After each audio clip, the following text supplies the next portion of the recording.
আমি আগেও যা দেখেছি একদলীয় সংসদ, এখনো আমি সেই একদলীয় সংসদই দেখছি। আমেরিকার সাথে বাংলাদেশের ট্রেড এগ্রিমেন্ট নিয়ে আমি ছাড়া সংসদে আর একজন সংসদ সদস্য প্রশ্ন উত্থাপন করেন নাই। বিএনপি জামাতকে খেলার মাঠের বাইরে রেখে একরকম ভাবে সংসদকে সাজানো হয়েছে, এখন আওয়ামী লীগ এবং বাম দলগুলোকে বাইরে রেখে আরেকভাবে সংসদকে চালানো হচ্ছে।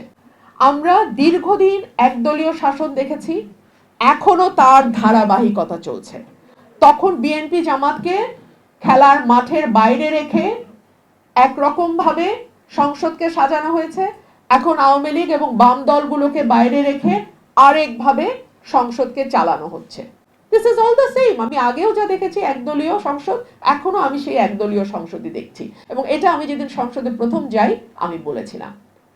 আমি দুঃখ পেয়েছি, আমি অবাক হয়েছি ট্রেড এগ্রিমেন্ট নিয়ে, আমেরিকার সাথে বাংলাদেশের ট্রেড এগ্রিমেন্ট নিয়ে আমি ছাড়া সংসদে আর একজন সংসদ সদস্য প্রশ্ন উত্থাপন করেন নাই।